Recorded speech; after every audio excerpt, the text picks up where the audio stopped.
you're the first person that's made me interested in behavioral strategies, because generally speaking, It's so not sexy. I'm so not interested. There's this like resistance in me that's like, don't tell me what to do. You're not the boss of me. And Yeah. so I'm like, don't tell me how to change my behavior. I want to focus on feeling better, and then I do what I want. Like, I want my behavior to reflect how I feel. But I think that you're really bringing to the table and like holding some accountability in, yeah, but you're not going to get to how you want to feel until you change what you're doing. And so, Yeah. Yeah. James Clear always talks about how he wrote Atomic Habits. I don't know if you've heard of mm-hmm, that, mm-hmm, but he talks about how we have to both change our behavior mm-hmm. as well as our identity. We can't do one or the other. If we just try to change Wow. our identity and try to become someone else, but we don't have the behavior to back that up, then it just won't happen. It's just like a nice dream or whatever. But if we don't, and then if we try to do the behaviors, but we don't change the identity, and we should be recording this right now. We're We'll talk about recording. it. This is good. We're recording. This is happening. We're in it right now. um so he talks about if you do the behavior change without changing the identity, then you'll burn out. You like basically just won't sustain it. So it'll be like kind of the quick fix fad diet or fad whatever, like I'm going to do this, but if you don't have that like identity evolution piece, then you're just going to fall back into your old patterns once you're not like willpowering your way through it, which I'm not about willpower. It doesn't work. So So, the marriage between identity, behavior, and willpower, there's this mhm, like interesting interrelationship. Um, mhm. so everyone, you just joined us in the middle of a conversation about our topic for today, and it's behavioral Yeah. strategies. And so this is, we decided to keep this in the recording because it's such good stuff. I mean, this is the joy that Hadley and I have when we get together, is there's just such richness to talk about. And so, Mhm.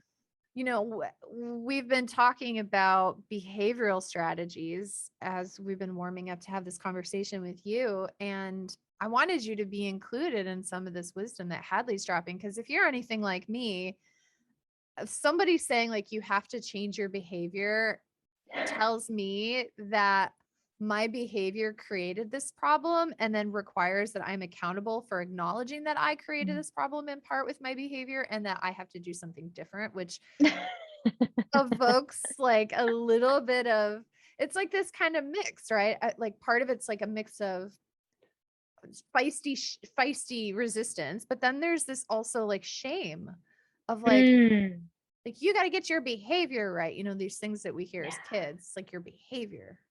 And Yeah, right. You're putting on a behavioral plan because your behavior is like disruptive yeah, in the classroom or whatever. yeah. And so then you just started just opening my mind to a different way of looking at that. And so I'm eager to kind of Yeah. jump in and have you just like tell us more, this juxtaposition that you were bringing to the table. Well, I love that you brought that up because I think a lot of times the people that I work with are like, just tell me what to do.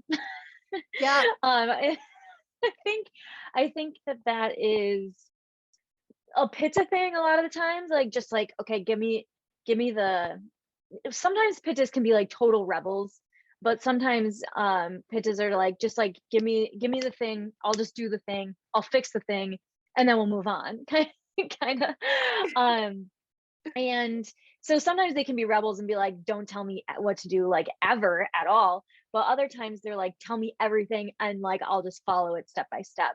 Especially if you've got some kapha backing that up. Like for me, I'm Pitta and my secondary is kapha. So I tend to be like, give me the rules. Like, what are the rules? I'm going to follow them. So breaking out of that has been huge for me because behavior change is not about rules.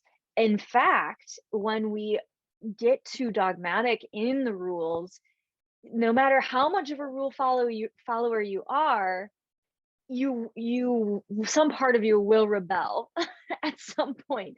This is why diets don't work, right? I mean, there are many reasons that diets don't work, but one of the reasons is that when we restrict things and we have all of these rules around our behaviors, our eating behaviors, we will then subsequently have some sort of rebelling, right? Like we'll have some disordered eating patterns, or um, a subsequent binge, or whatever it might be. It doesn't have to be food, it can be rules around whatever.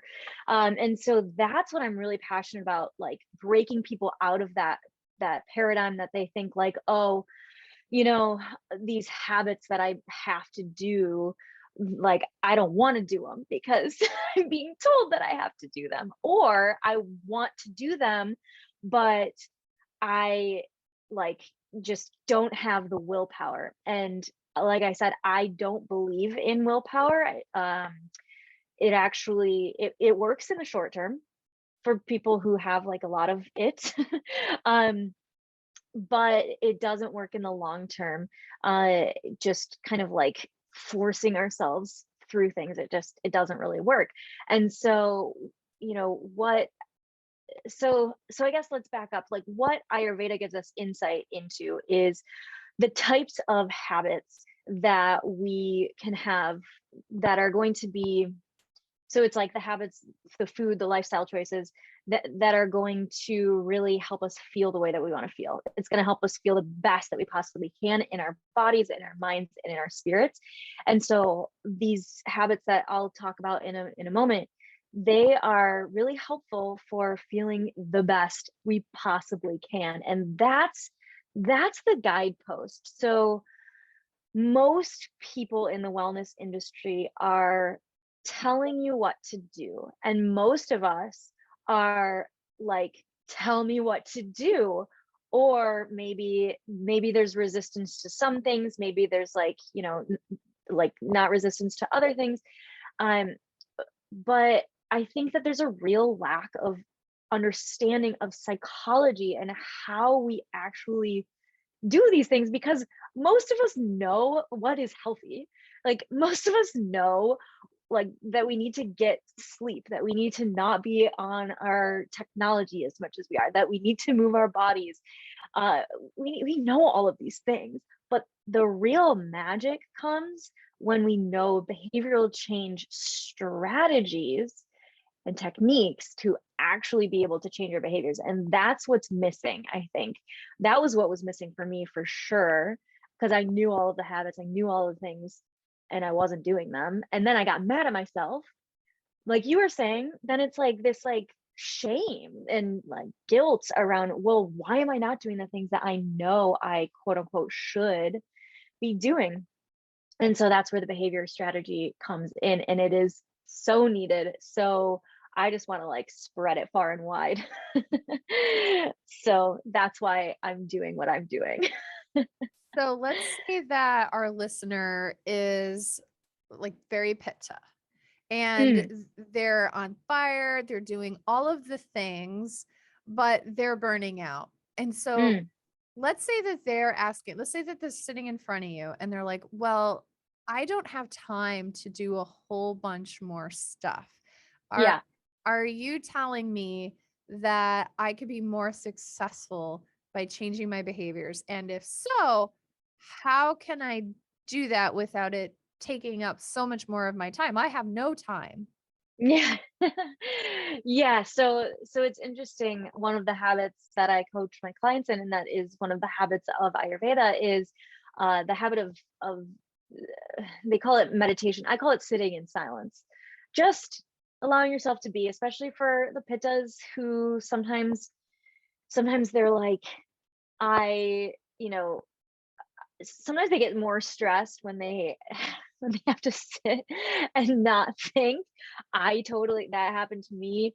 um so I'm just gonna like, just don't have any expectations, just sit your butt down, and you don't have to not think, you don't have to do anything. It's just allowing anything that comes up to be what is. um you know and sitting in silence is like the perfect example of like Pittas not wanting to stop for that, because they're like, what is the point? I'm not moving my body. I'm not, like exercising or eating in a certain way or doing all these things that like maybe are a little bit more, they seem a little bit more like tangible, right? Sitting in silence is a little bit more like, it's sort of like the air element, right? Like it's a little bit, it's less grounded. It's less, though it can be grounding, it is less like tangible in what results you're going to see from it. You want to do it for a long time before you really see like really intense results, though some people do. Even with like a couple minutes of meditation, they're like, oh man. So what I would say is, with that example, and there are all of the other habits as well, is I always introduce these habits from a place of ease. So one of the habits that I talk about with my clients is easeful living. That's habit number 10. But I try to imbue easeful living in all of the habits. So I would just ask them, okay, how easy can it be? What are you going to start with? How easy can you possibly make it? So, maybe they need to be sleeping longer. So they bring back their bedtime 15 minutes. And I actually only start with 15-minute increments usually for people, because otherwise they can't really fall asleep if they drastically change their bedtime. But so I'm like, okay, how easy can you possibly make it? Because if you start to do these things, if you start to do just one little thing, but you do it consistently, that creates a compound effect. So a lot of times we know about compound interest, and this is something in like finance. We know that when you put your money into investments, they grow over time, and you don't have to necessarily put a ton of money in at one time. You can put in like a little bit at a time, and over time that'll grow and grow and grow. So that's what we're doing when we're creating these habits. And so we can do it in a really small incremental way. So one of the principles of behavior change that I actually coach my clients in is called Kaizen. And that's a Japanese word. Have you heard of Kaizen? No, tell me No? more. Kaizen. Okay. So Kaizen is a Japanese word. I believe it was actually, it's like a more modern word that they used in like assembly lines for a Japanese car company. I'm not sure which, if it was Toyota or what, but they used this Kaizen. It's basically small incremental change over time. And that's what this Japanese businessman kind of like revamped this whole car company, because they just did these small incremental changes over time. So I might not have that exact story right, but you can look up Kaizen. It's spelled Kaizen if you want the full story on that.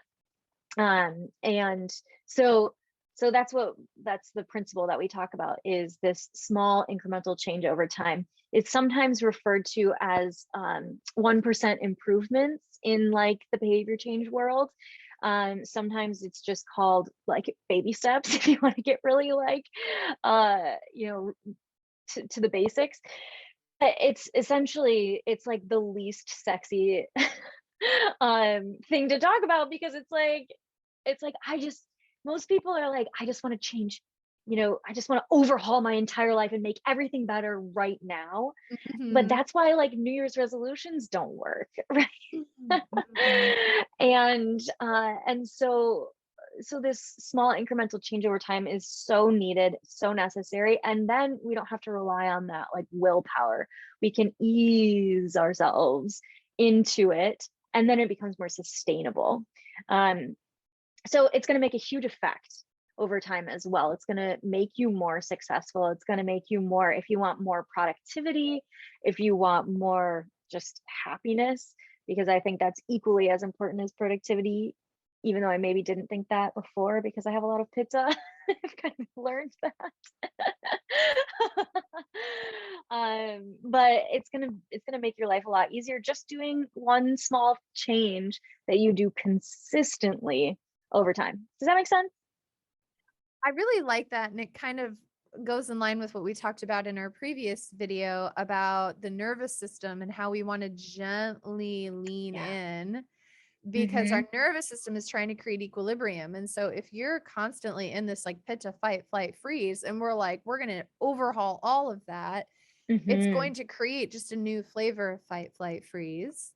Or Mm-hmm. vata, if you're in this vata of just like anxious, frenzied energy, and then we just completely overhaul in this anxious, friendly energy. Or if you're kapha and you just feel like horizontal, overwhelmed, and like you can't do anything, and then we just give you a whole overhaul and you just still feel that way, that it's like a New Year's resolution. It can kind of set you up for failure. And so what I'm kind of Mm-hmm. hearing you talk about is that it's actually better to, you called it Kaizen, right? Yes. Yep. Like Kaizen. it's like making these little changes which can have interest compounding and can have a really pretty powerful effect. And by Mhm. making it easeful, it will also help your body, your nervous system, and your just logistical life adapt around that. And I think Mhm. that makes me feel even more excited about having a conversation about behavioral change. Yeah, totally. And it's like, so let's talk a little bit more about the other types of, well, would you like to go into the behavior change strategies, or would you like to go into the specific habits? What would be more palatable? I love that you're like working with me. Um, Yeah. I'm kind of curious a little bit about the strategies. Okay, cool. Yeah. Let's do that Yeah. first Like then. like what do Because I then do it'll and be like, why? yeah, right, right. Okay, cool.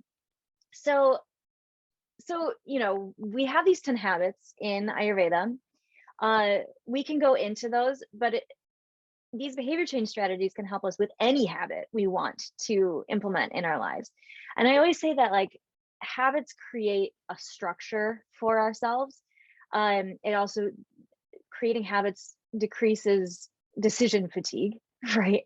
And Mm, so decision fatigue, for those of you who haven't heard that term before, basically means that when we make lots of decisions, especially in like a day or in a smaller period of time, it's like a muscle, it gets fatigued. And so if we overwork it, then we're not going to make as good of decisions, or as beneficial of decisions for us, I'll say, because I don't like to assign morality to anything really. mhm. um but so when we can create an automation of these habits, so we don't have to think about it anymore, we don't have to decide, should I do this, should I not do this, and then by the end of the day, we've made decisions about what to eat, what to, whether or not we should work out, whether or not to hang out on our phone, whether or not to like watch Netflix or whatever. By the end of the day, we sit comatose watching Netflix and maybe, eating whatever is your craving of choice. Um, and not that, and I'm not even going to say a food, because I don't think any food is bad. I think any food can be um, what we need at any given time. But when we can automate some of these things, and we just start to make decisions that are more in line with what kind of experience we want to have in our lives, how we want to feel, how we want to think, all of these things. So habits create structure, structure creates freedom to be able to do all of the things, because we don't want to be thinking about health stuff all the time. That's boring. Once you get that stuff down, it's like, now you have so much more capacity to be able to do the things that you're really passionate about. And Mhm. obviously, I'm very passionate about this. You can hear it in my voice. But so making it easier on yourself to automate these habits is going to be really beneficial. So, I love that, by the way, because automation makes room in your brain to focus on what mhm, really matters, because all those other things, they're kind of on autopilot. Like mhm, they're just habits. totally. Yeah. And I used to, it, thinking like about all the things that I should be doing, uh, like every day for my health took Mm. up so much mental capacity. Especially around food, I had a very weird relationship with food and my body and all these things, and it took up so much mental energy. I was talking to one client a few years ago, before she started with my program, and she described it as, she was like, I feel like I think about this stuff so much. I think about my body, I think about food, I think about all of these things. And with the amount of energy, mental energy that I'm putting into thinking about these things, I could have cured cancer by now. Like, I thought that was such a great way of putting it, because especially I think women in our society, I think it's one of the ways that the patriarchy actually oppresses women, to make us think, think so much about our bodies, how we look, think so much about food, think so much about all of these things, and making ourselves better and healthier and all of these things. I think that we have so much more mental capacity, and if we can just automate these things, then we are going to have so much more impact on the world, and we're going to live such a more fulfilling life. Yeah. All right. So let's talk about the behavior change strategies. Are you ready for the first one? I'm like on the edge of my seat. Amazing. Let's Okay. bring it. I'm ready.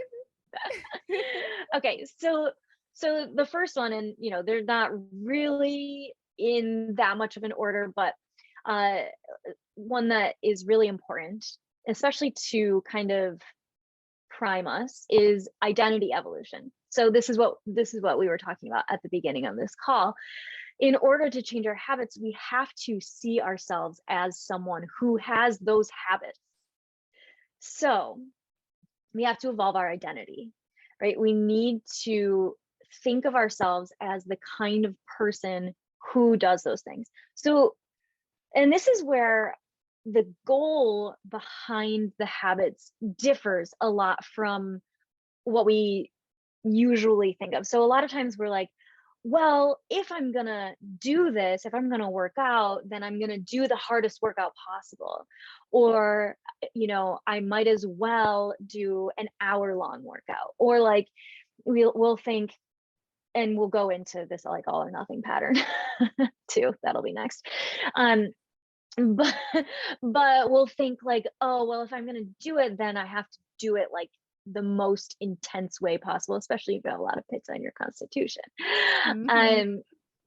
But I'm saying that the goal here, instead of that like one-time workout or that one-time meditation session or that one-time meal, the goal is not any of those things. The goal is to become the kind of person who consistently does it.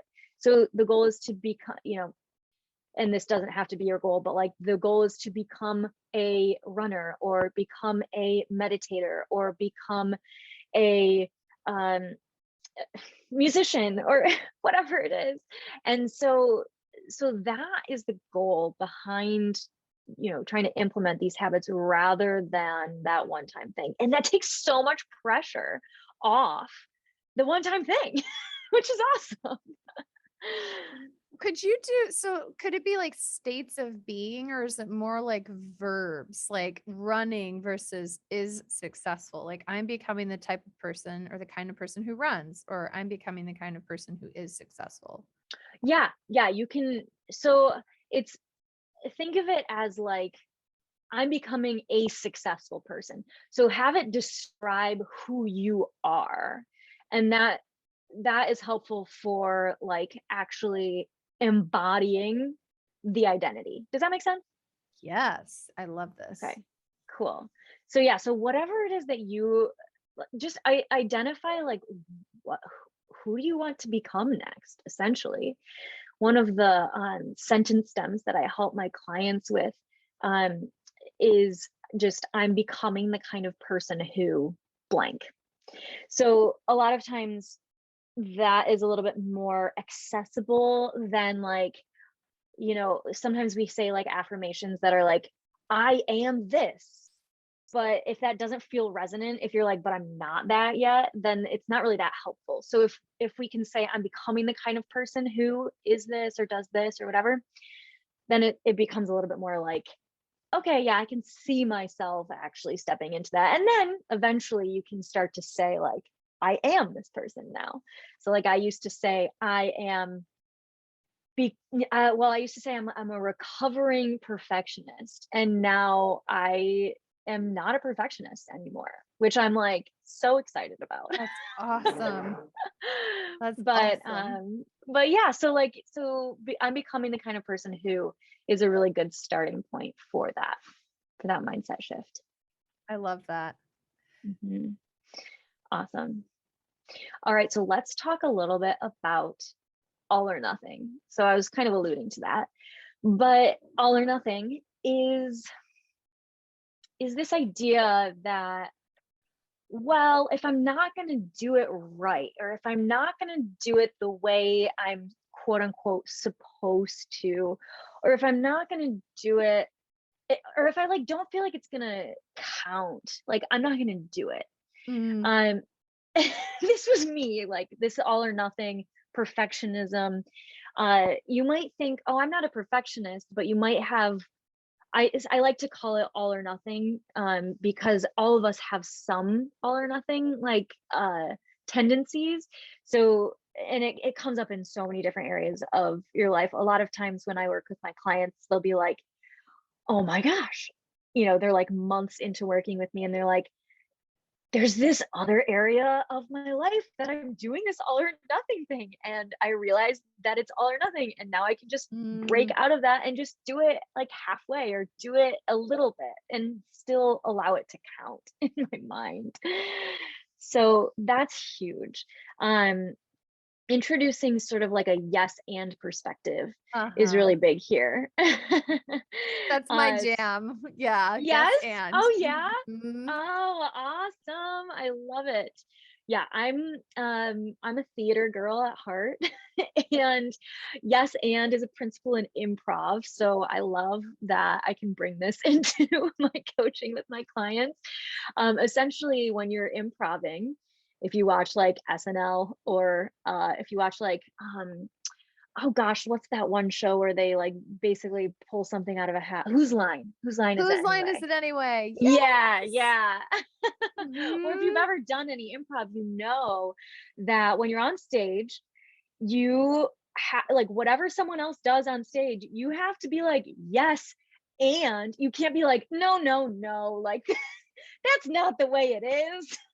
Mhm. So you can acknowledge that, like, yes, this is the way this is right now, and I can add on, or I can take away, or I can change it in some way. So thinking of it as like, you know, let's say, oh, well, I don't have time to do a 20-minute meditation. I used to have this because when I learned meditation, I learned transcendental meditation. And it was like, you should do this 20 minutes a day or 20 minutes 2 times a day. I learned this in college. I was living in my sorority house, trying to find a quiet space 2 times a day to be able to do this. And it was absolutely like unrealistic and not helpful at all. um, and so the yes and perspective here is yes, I want to, you know, introduce this habit. I want to maybe introduce meditation or whatever other habit. And 20 minutes twice a day is not feasible for me. So, yes, I do have 2 minutes, 1 minute, 30 seconds. Maybe it's Mhm. 30 seconds. Mhm. I always break it down. And maybe, and this also goes with, this is a really great one for exercise. A lot of people will only work out if it's like a like full blown, you know, hour long thing.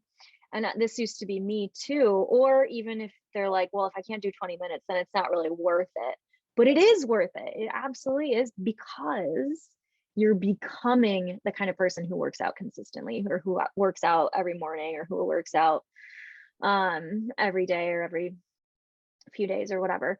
whatever your goal is there. And so, I sometimes when I'm traveling, I'll just do like 10 burpees, or if you don't like burpees, you can do like 10 jumping jacks or whatever, something that just solidifies this idea that you're becoming the kind of person who moves their body every day.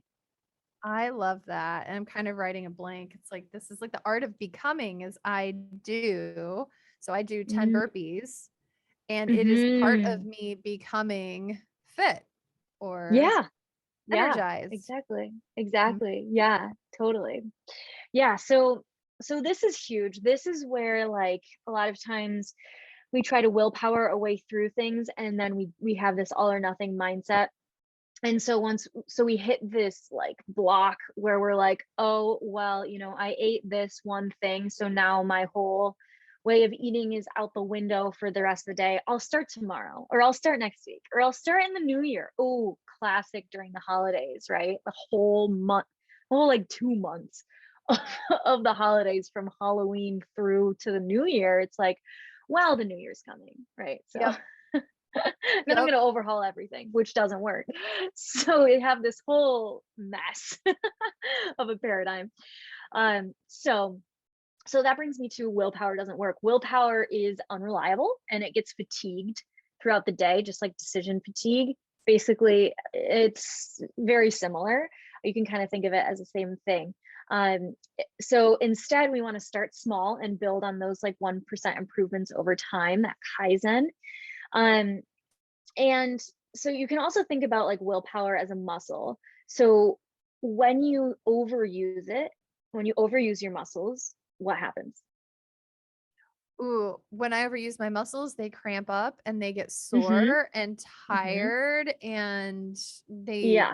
they don't work. Totally. Yes.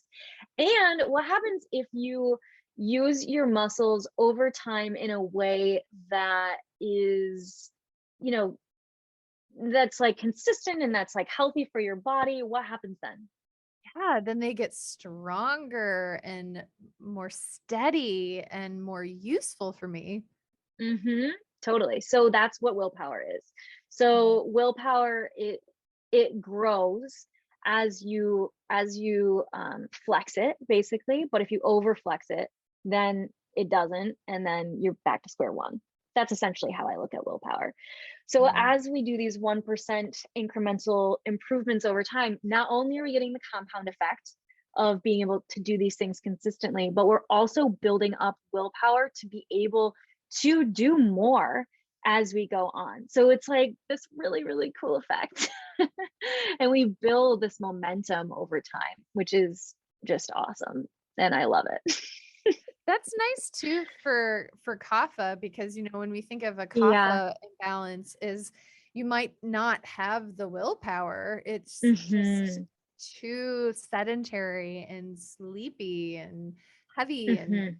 and so thinking about like making small improvements but then having that endurance and longevity Hmm. can be really Totally. encouraging. So if there's listeners who, if you just feel like, oh my gosh, I've been doing this for so long, I feel so burned out. I feel like Hmm.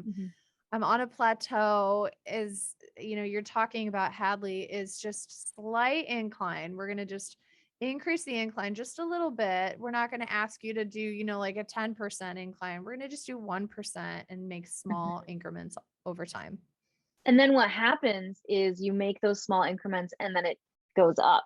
Like, Mhm. it's like exponential growth. Once you've been doing it for a while, it just builds on each other, just like how the compound effect happens with finances. And so this is really helpful. You're right, for kapha. The other thing is celebrating wins. So like acknowledging. So a lot of times people come into my program and they have a really, really hard time acknowledging the small wins, right? Like they're like, well, I'm not doing as much as I want to be doing. And I'm like, okay, yes. And you're doing, you're breaking out of the mindsets that you have been conditioned with your entire life. You're breaking out of the all or nothing mindset. You're breaking out of the willpower mindset. You are, shifting your identity. You're doing all these things.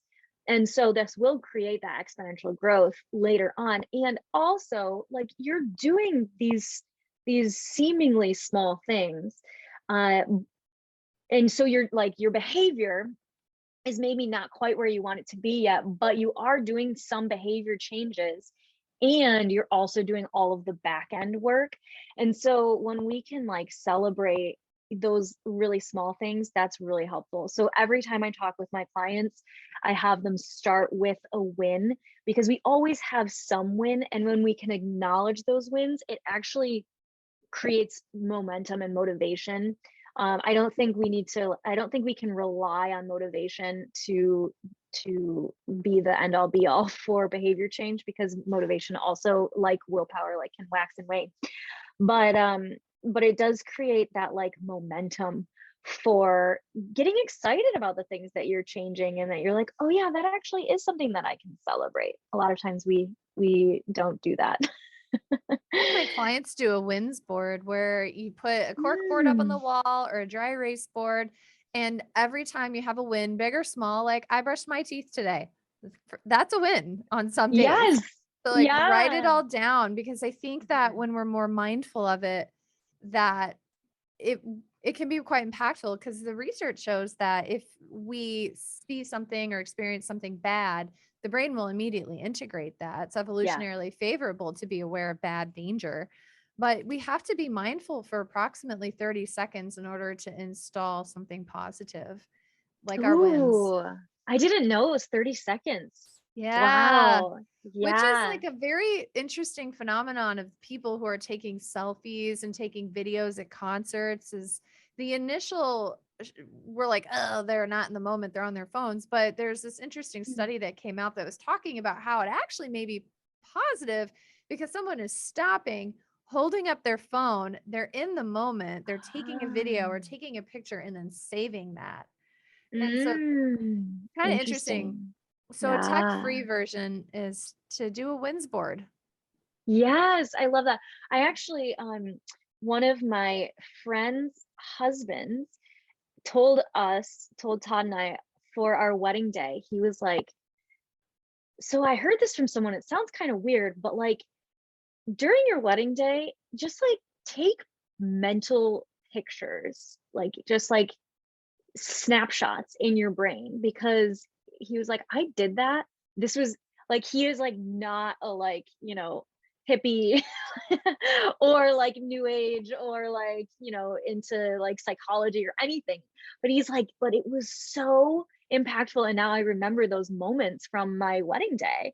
And I was like, so I did that, and I now have those moments in my mind that like I don't have them on as a photo, but I'm going to be able to remember those forever. And I was able to be fully present with that, with those like really good feelings. So I love that. I love that it's 30 seconds. And That's so cool. I think that kind of is a really good segue into your next one. And I don't want to give it away, but I'm kind of thinking Yeah. about pairing this Mm-hmm. taking a picture with a mind state. So like it's easier when you're at your wedding, you're like, oh, this is such a beautiful moment, take a mental picture. But if we Mm-hmm. take that picture and we have an intentional mind state, like I'm grateful for this opportunity, even though it may have been difficult, or Mm-hmm. wow, I learned something from this. So I'm just kind of like excited for your next one, because I have the notes here, Yeah. you guys. I'm cheating a little. I love it. So yeah, so the next one is self-compassion and curiosity. So sometimes, especially if I'm talking to someone who has a lot of pitta, and I used to be this way too. When I hear self-compassion, like I was like, okay, yeah, whatever." Like, yeah, but like, okay, but I want to like actually do some things. Like I don't want to just like sit back and not do anything. And I think a lot of times that's what people think of when they think of self-compassion, as like just like let yourself do whatever and don't ever make any changes, and just like, it feels like you're like giving up or something. That's not at all what self-compassion is. In fact, without self-compassion, it's way harder to make any behavior changes in our lives. And so, if nothing else, if you want to make some changes in your life, like, have that be the motivation for self-compassion. If you don't care as much about like being kind to yourself, which, I mean, I think that everyone should be more kind to themselves. but but then if you're like, okay, self-compassion doesn't really resonate with me, you can also think of it as curiosity. And so sometimes that can be a little bit more accessible for people, and that's fine. Curiosity, I like to look at all of these things from a lens of curiosity instead of a lens of like anything dogmatic, or any like rules, um, or anything like that. And curiosity also breaks down shame. So if you hold something that you feel shame around to the light of curiosity, it's going to dissolve. The shame is going to dissolve around it, because curiosity, you're not blaming yourself, you're not blaming anyone else. You're just wondering. You're like in wonderment about whatever that thing is. And so uh, you can start to like feel more of that self-compassion when you come to it from a lens of curiosity. So when you fall off the wagon, or you don't have to call it that, some people kind of cringe at that one. When you like aren't doing what you want to be doing, just hold up a lens of curiosity and self-compassion, and that will actually allow you to get back on track a lot faster. When we don't have that self-compassion, when we start to feel that shame, blame, guilt, we start beating ourselves up, and that takes a lot of mental energy, and then we don't have the mental energy to do the actual habit change.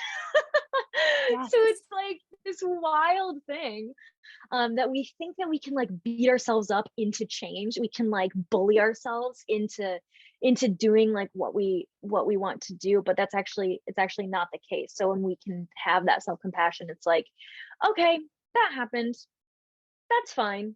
Now what can I do going forward? Or maybe that happened, why did that happen? Ooh, get curious.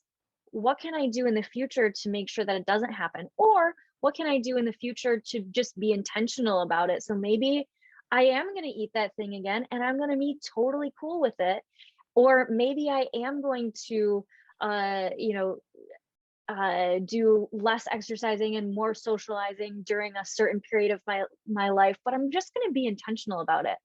So all of this is to say that it'll help you get back on track a lot faster. So make your mistakes. James Clear, who wrote Atomic Habits, he also talks about how people who are high achievers, they make just as many mistakes as other people, but what the difference is that they just get back right back to it. Mhm.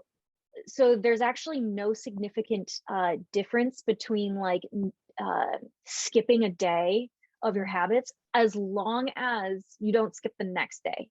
So then Mhm. there's like when you skip the next day, then you're like, you kind of lose that momentum. But if you just skip one day, all right, cool, just get back on it. And so when you can have that lens of curiosity, it's so helpful.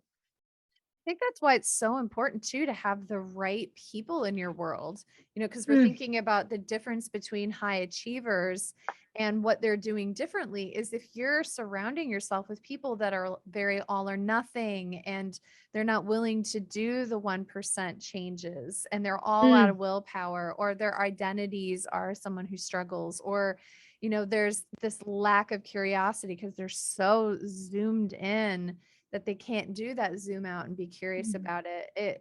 It's like, how can we create an environment so that we can have that self-compassion so that we can be successful? So good. Which brings me to my next one, and that is get support. Yes, so, love it. Mhm, mhm. so thanks for teeing me up there. I got you, girl. So getting support is is so huge. And it's something that I also used to write off. I kind of was raised, my parents are amazing. Dr. Cain knows how amazing Mhm. my parents are. I told her about them. Um, and, they've been into self-help since my dad, like, was listening to like self-help tapes when he was in high school. So like they've been into it, but they also raised me with this belief that like I can just do it. I can self-help. I can just do it on my own. Like this like a very I think of it like sort of as like an American ideal of being able to just like do it on your own kind of thing. Yeah. Individualist This like culture. yeah, totally. It's like Mhm. the American dream. You can like, stake it out on your own and like just succeed by yourself. And you know there are some like great qualities to being able to be like have autonomy and like do things for ourselves. But if you want to succeed faster, more efficiently, more effectively, and more enjoyably, then get support. Huge, huge. Yeah. And that's, I think, part of what's so cool about our relationship and our friendship is that we can support each other by bringing our similarities to the table, but then supporting each other's differences. And I think that's been a catalyst in my self development and my success. And so, finding people that you resonate with that can support you, but who are also going in a similar trajectory can make a real big difference. Totally. Yeah. So that can look like, joining a group with people who have similar interests to you. Think of the things that you love to do. There are meetup groups, there are Facebook groups, there are different things for ways to connect with people if you don't already have some people like this in your life, or you can also just cultivate those relationships with the people that you do have. Um, you can also like work with practitioners, hire a coach. Obviously, I'm a health coach. I'm a big fan of hiring a coach.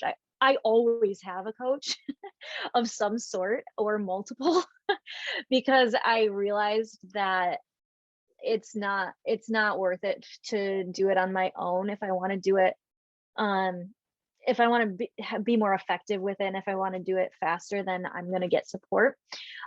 If there's any area that I want to up level in my life, whether it's Mhm. personal or business or anything. So, working with a professional is amazing. But if you want to start small, then just try to, bring a group of people together, and you can kind of do it from the ground level up as well. Yeah, like a book club. And Hadley Yeah. has so many amazing books. And, so finding some like-minded people, if you don't have the budget to hire a coach, is, take that 1% and Mhm. start reading and studying with people and then growing. And then once you have that investment ready and you find the right fit, then you can do coaching. And so Mhm. don't Mhm. do the all or nothing. Yeah. Don't listen to this podcast and be like, oh my gosh, I can't afford a coach. Like I'm stuck. But rather, this is the year of yes and so yes, Mm. you can grow, and yes, you can do that inexpensively, and yes, a coach will help you take that even farther. But where can you start right now? Mm. Yes. So good. I love it. Yay. Mhm. So we've been Amazing. talking about behavioral strategies and how Ayurveda shows us that there are essential habits and strategies that can help us in our bodies, minds, and spirits. And so, Hadley, you've been teaching us about strategies that can help us implement the habits with greater success. You talked about identity evolution. You talked about breaking out of all or nothing thinking. You talked about self compassion, curiosity, and the importance of getting the right support.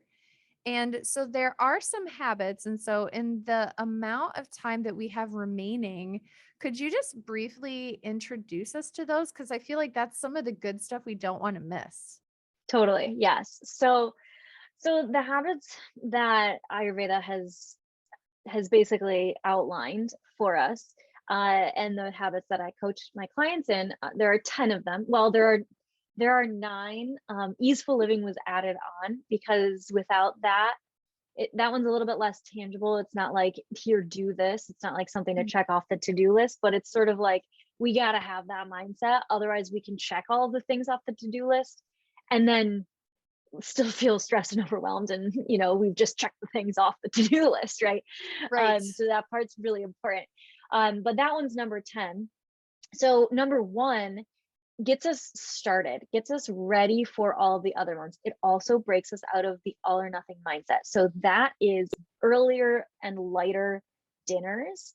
I love that this one comes first because we don't do the whole like, oh, I'll start tomorrow thing. We can start today with this one. Mhm. And then, so the reason that we do this is because it helps our quality of sleep. It helps us to, be able to actually like eliminate in the morning as well. So our body is able to digest the food, and digest it like before we, and a little bit during sleep, but instead of like feeling really full while we're sleeping and then not getting the restorative qualities or the restorative parts of sleep that are really important. A lot of times we don't have as great quality sleep when we eat really late, or especially if we are like drinking really late, or these different things, then we won't get that quality of sleep that we want to get. So earlier lighter dinners sets us up for early to bed, or having good sleep hygiene, essentially, is what that one is all about. Then the next one is start the day right. So there are a couple things that go into this one. One is eliminating, like pooping. So I talk about poop a lot with my clients. Yeah. I'm sure you do as well. So important. Yes. And so being able to, eliminate waste is very important for the functioning of our bodies, as you know, and as hopefully most of you guys know, but if you don't, then it's very important. So start the day right. Part of it is hydrating. So drinking a bunch of water, and that actually starts peristalsis, which is basically like your body is like churning, and it helps you to then poop after that. So earlier lighter dinner sets us up for early to bed, but earlier lighter dinner also sets us up for being able to eliminate in the morning and starting the day right.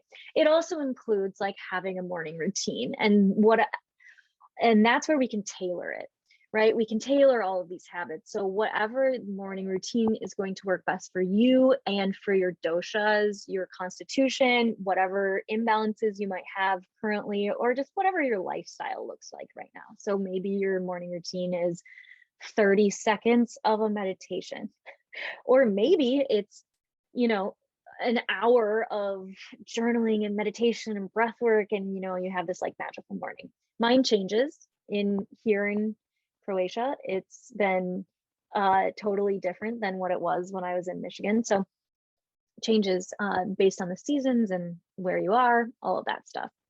Then we go into breath body practice. That's habit number 4.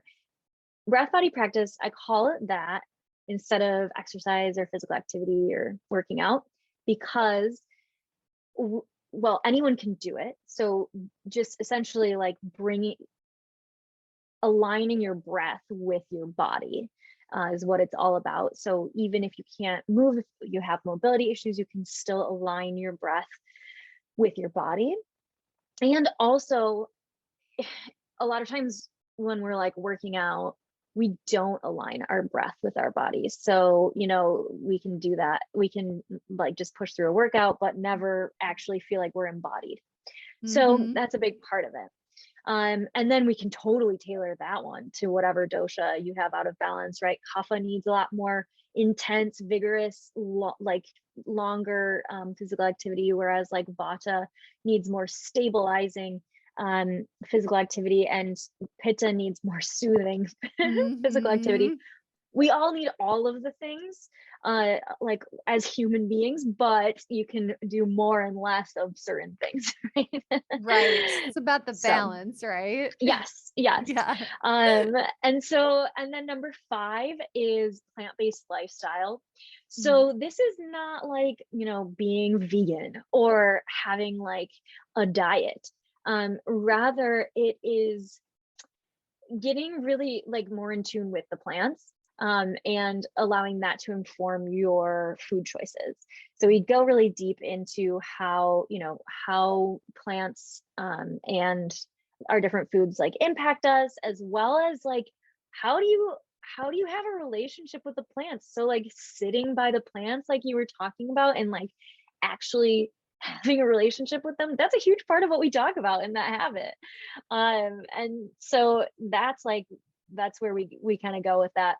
It gets really cool, actually. There's a huge paradigm shift that happens for people with that one. So number 6 is self massage. So this is also called Abhyanga in Sanskrit, which is the language used in Ayurveda. And it's essentially like massaging your whole body with oil, or you can also do dry brushing or dry massage.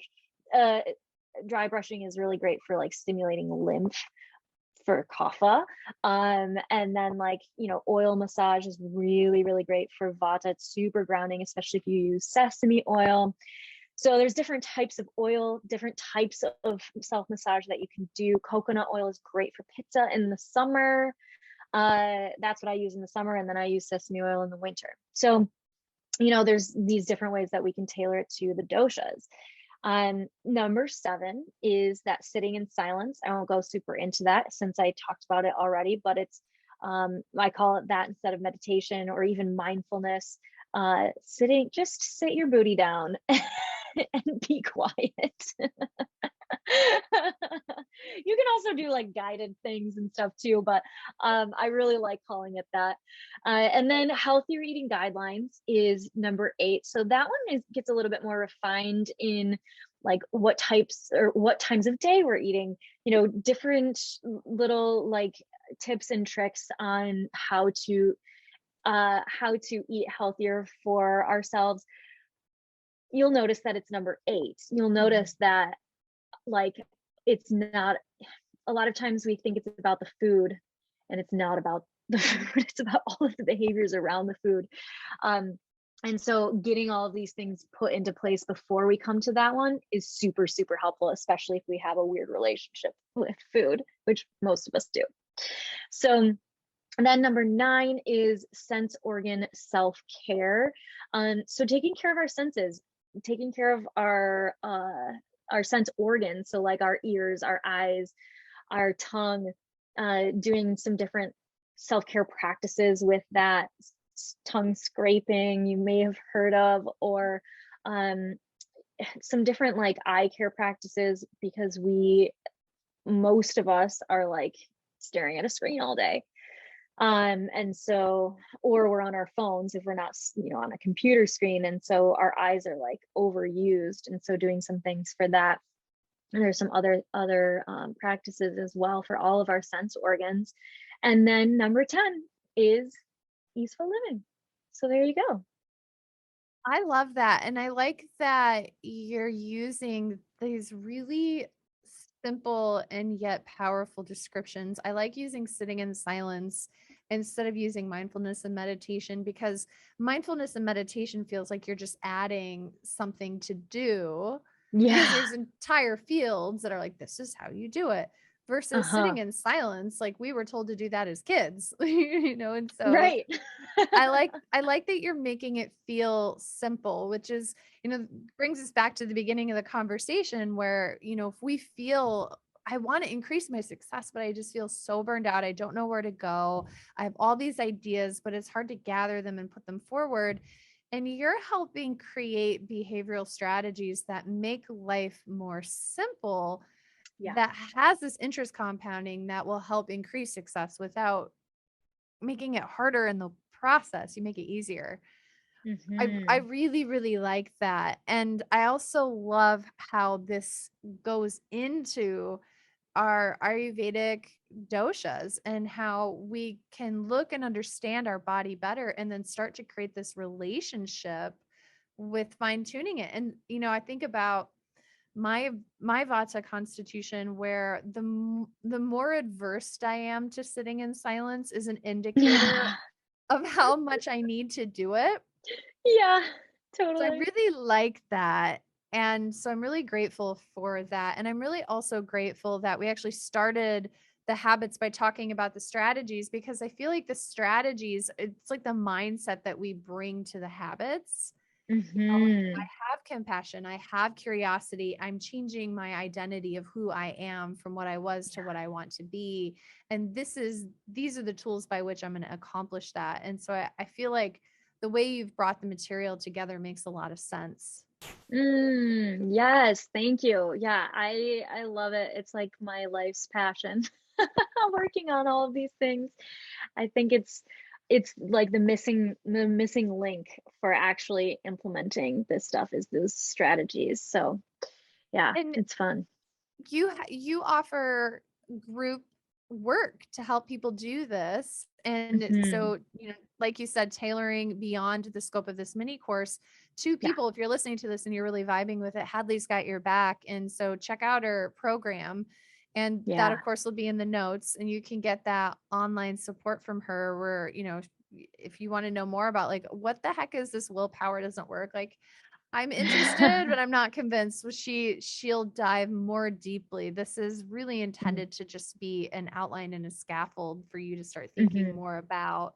And then we'll also include more free resources. Like I have a blog on efficiency hacks that includes information about automation. I have a morning springboard on how to start the day right. And so we'll include all of that, but I really encourage Mm, you that a lot of this that Hadley's teaching us, it takes time. Like taking an herbal tincture, you may not notice changes for 6 weeks. And it's the same with some of mhm, these habits and these dietary changes that you make. Like you will get results quickly, but really true, lasting healing change takes time. And having mhm, a group with, mentors and a leader like Hadley supporting you can be absolutely profoundly life changing for your success in your mhm. life. Yeah, totally. And that's what we do is like we have lots of layers of support. So we have that community aspect where you're surrounded by people who are also, shooting for the same types of goals as you are and who are uplifting you. And then we also have people who have been through the program before who become mentors for the new members. And then also, of course, like the coaching aspect.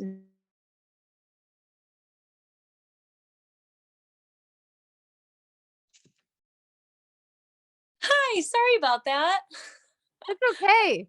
Like, calm down. Technology. So I'm on my phone. Hopefully This that's is okay. fine. The last thing that we heard was the coaching aspect. Oh, yes. So we've got lots of different layers of support, which I find to be the most effective. So if there's, I mean, obviously, you don't have to work with me, but if you find it resonant, I would love to explore the possibility and to see if it's a good fit. But you want to find a community that available for, you know, that you have like a group as well as a leader, as well as different layers of support can be really, really helpful as well. And that's, I find, what is missing in a lot of areas. So like, having someone who is like just a couple steps ahead of you, because if you just have someone who's like way ahead of you, so like a coach or someone else, sometimes it can feel a little bit like, oh man, I'm never gonna get there. Right? And Yes. so, yeah. And so having someone who's a couple steps ahead of you, who has a couple things under their belt, but is helping you kind of along the way can be really empowering as well. So that's what we've got going on. That's awesome. It's been such a joy to do this series with you. And I hope that our listeners, I hope that you have gleaned some great information out of here. And this is, a process of layering. It's the gift that keeps on giving. So listen to it, digest it, listen to it again, because the more I hear Hadley talk, the more I learn. And, sometimes she'll say something once and then she says it later in a different way. And then it sticks, or then I get the light Totally. bulb. So, Hmm. listen to this course. If you think anybody else would benefit from it, then please share. That's how we get the word out so that people can change their lives. And we'd be ever so very grateful. Also, if you can let us know how you liked the course, how you loved our series, And, Yes. just giving us that feedback would be so wonderful. And if there's anything else you'd love to learn about, Hadley and I love excuses to get together and do these kinds of things. And We so, yeah, do. please give us that feedback. We'd be really grateful. You could send it to me on my Instagram at Dr. Nicole Cain, or you could send it to Hadley, and your Happy Healthy Hadley. Here's your Instagram, right? Yeah. Yes. Yeah. Yeah. So Yep. And Hadley is spelled with two E's, H not A EY. D L E E. It's spelled the right way. Yes. Just kidding. Yeah. Yeah. Yeah. So, any last thoughts, lady, before we finish up this amazing series? Oh my gosh. I hope that you guys got a ton out of this. And I hope that it just sparks so much passion in you. I hope that getting some of these things under your belt, these health things that you can do for yourself with whether it's lifestyle, behavior change strategies, the way that you're eating, the herbs that you maybe want to take. I hope that all of those things help you to be able to create that foundation and remember those four aims of life. So, hopefully, it allows you to create that foundation of health, and then that creates kind of the means for being able to or follow the other aims of life. So that's the dharma, which is the purpose. That is kama, which is pleasure or enjoyment of life, including sex. Right? We talked about that in our last video. And then also moksha, which is freedom, liberation, being feeling free from like the ties of the material world, while also at the same time, enjoying the physical world. And so we have all four of those things. And so that is kind of the overarching theme and the thing that we want you guys to be able to achieve for yourselves. So, thanks for trusting us with that amazing information.